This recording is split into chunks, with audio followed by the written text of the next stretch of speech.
Hello and welcome to AEF TV in association with Engerati. I'm joined now by Unai Bravo, who is the Director of Business Development at Acciona, and you're based in South Africa for the South African division. And we were talking a little bit off air, and I was sharing with you some of the conversations that are bubbling up to the surface. And one of them is around... Just check the before we go too far into the interview. Sorry about this. No, just the pack. Yeah. The back. One of press the button. Sorry. You've reset it. Acciona Energy. That's okay. Acciona That's good. Energy. Yeah. Okay. Yeah, just because Acciona is very big. Right. Okay. Yeah. No, it's fine. We're going to get fine. into context. Okay. Yeah. Just one sec. I mean, we need to fix this. Okay, it's fine.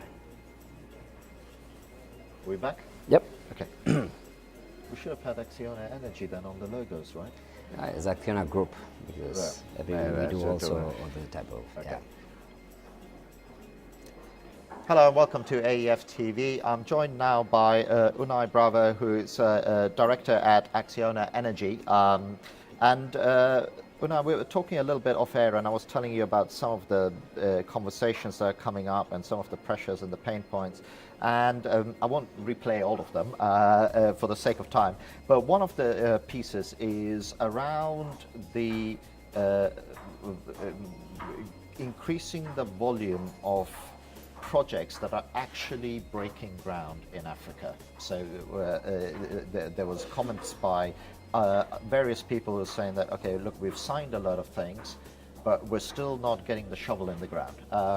So with the work that you guys do, you build and operate power plants. Where are you seeing the bottleneck on that side of things? Okay. Thank you very much for giving me this opportunity to a little bit share our experience and thoughts on that regard. Firstly, I represent on the sub-Saharan countries, let's say the business development for Acciona Energy, which is the IPP division of Acciona. So we are focused only on, let's say, investing, constructing and operating renewable energy projects. Mm-hmm. So we don't do conventional. Basically, mainly in order to understand how the dynamics of the market have been developed the last years, is let's say most of the big players, we arrived to South Africa through, let's say, a well-packaged and bankable national tender in South Africa. So from there, we've built up an industry in that area. And then, due to different circumstances, let's say the market have been frozen. So from there, a lot of operators, we've tried to, let's say, to originate new opportunities in Africa, which is basically a continent with a lot of opportunities. But also, let's say, we need to work together with the governments and the local utilities in order to package, and especially also with the lending institutions, with the banks, in order to package and get a bankable product with the necessary guarantees in order to feel comfortable to our investment committees to, let's say, to put the money in those specific projects. One of the challenges, so in general, energy projects or renewable energy projects, you can find them everywhere in the world.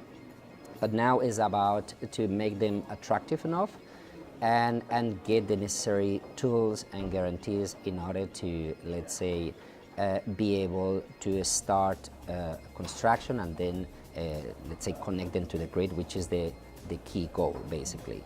So we've been also, our strategy has been start to move around in the sub-Saharan countries in different level of projects. Some of them are, let's say, with a tender package. Actually now there is a very, very positive initiative from the World Bank through the IFC, and also who are bringing a full package of transaction agreements with the, let's say, multilateral guarantees and bringing also the finance in areas that eventually for the private sector are relatively risky. So from there, we've been trying to, let's say, when I say we, is Acciona Energy, but also in general the market. So we are trying to replicate this type of structure in other emerging markets in African countries where they still using feed-in tariff or, let's say, one-on-one basis negotiation with the local utilities or governments. So where is your spectrum in terms of the risk side of things? Because when you go into any business venture, and this is no different, there is always an element of risk, you know. So what, in terms of the spectrum, where do you feel we are that, in order to get the volume and velocity of these projects off the ground, how much more needs to be done in terms of mitigating the risk? Because I'm hearing from energy ministers and so on that they're willing to offer guarantees and so on. But are you saying that the framework still isn't quite right? Or are you saying the framework is there, it's just an individual negotiation each time, which is the painful part of it? Okay, we are in a context that we are talking about Africa in a very generic way. Yes. But basically Africa is a continent. Yes. And every single country has its own nuances It's and like background. people looking at Europe as one thing, right? Yeah, Exactly. yeah. So basically, this is the first point. So every single country is different. And obviously we need to analyze each country with its own particularities. So in that sense, I think basically what we check is, firstly, we need to provide a package that makes the investment attractive, because we are investing money to get some returns that needs to be enough attractive, assuming that level of risk. So what we do is trying to package it, mitigating that risk. There's going to be a certain level of risk everywhere, but Sure. what we try is to have certain tools, like, I don't know, for example, providing the MEGA guarantees from the World Bank in order to let's say mitigate the political risk, and let's say and especially make understanding government and utilities what are the requirements in terms of, for example, a support letter from the government or a sovereign guarantee from the government with a specific wordings, so that makes us, the investors, let's say, enough comfortable to afford that risk.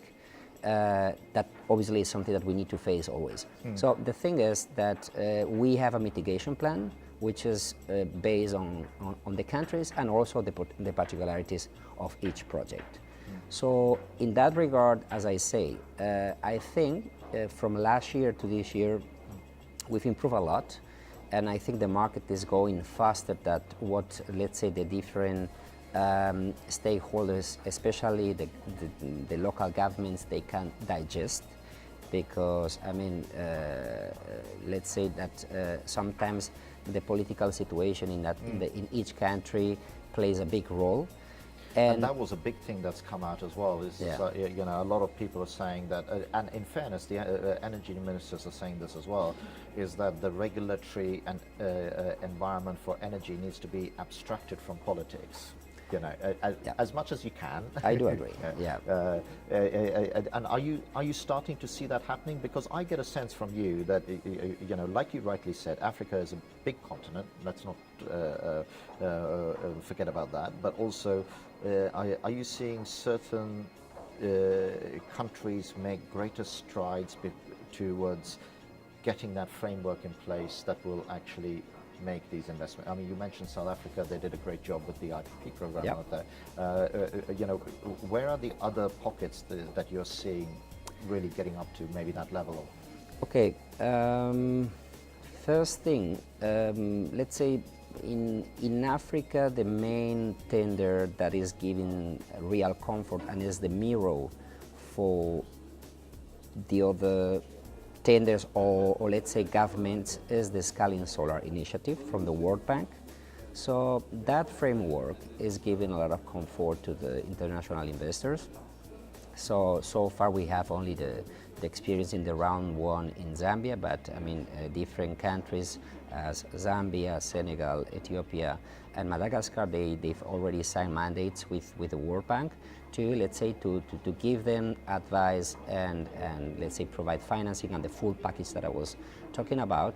And actually those are basically, this is, I would say, the main example, and the market is going to be at least at utility scale renewable energy project going towards this type of let's say structure. One of the key problems in Africa, and the message that I would let's say put on table, is that it's difficult today to forecast, or let's say it's a little bit unpredictable. So everything gets delayed due to the different circumstances, but most of the time is due to the political situations. And in order to give comfort to the, let's say, to the international investors, it would be great to try to do this kind of, let's say, bankable packages, but also being relatively reliable on the timing. So let's say we can express and try to let's say to convince our investment committees that those are, let's say, reliable tenders, and it will happen at a certain time.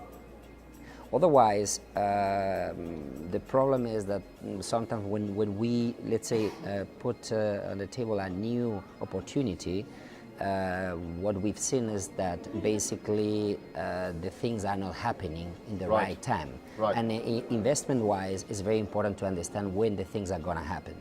So, yeah, basically what Because you've got that planning, you need to plan. yeah, right? basically, Yeah. from my side, Yeah. I let's say, I compete or fight internally with the other, let's say, business development colleagues who are trying to put the best opportunities in their own markets, in the States, in Australia, India, Mexico, Chile, so in the different markets that we are working. And obviously for us it's very important, and I guess the other companies that they are working in the same sector, yeah. they have the same issue. So what you're saying is that the ability for you to work on a particular project could disappear because the timelines on the project aren't being followed, and one of your colleagues working in Latin America or America, you know, their projects are following timelines, and they might drop in a new one. So your ability to act on this opportunity is gone. So, but that's an important message for people, isn't it? That actually, when you agree to timelines, it's very important to stick to them, because not doing so can actually make the finance disappear. Exactly. I mean, and it's not only the finance, it's basically the feeling of being that market reliable. So, but I think we are improving a lot. And I mean, let's say Zambia round one was kind of the guinea pig for the scaling solar, but I think in the future there are going to be more countries looking to be to get mandates from the World Bank in order to provide them the same structure. And yeah, we will see. But I think it's a good thing. The tendering processes, they are getting also a good competition, and obviously, let's say, a cheaper price for the energy, which is... You're hopeful though, you're optimistic. I'm optimistic. I spent 5.5 years in this continent trying to let's say to originate new business opportunities, and I'm optimistic, but sometimes obviously there have been some holes in the process that we need to, yeah, but I mean, I think there is a very interesting future in Africa, but as I say, every single country has its own nuances and particularities. So yeah, we need to deal with them, and also we can't shoot to every single business opportunity. We need to be very selective. Yeah. But the main thing is, in order to, let's say, have success, we need to be sure that if we try to invest in one of those opportunities, is because we are going to have a decent return on the investment at the end of the process. And we will leave it there. Thank you very much. We will leave it on the opportunity is there, the hope is there, and everything is moving in the right way. Thank you very much for watching this interview on AEF TV and Engerati. Thanks again.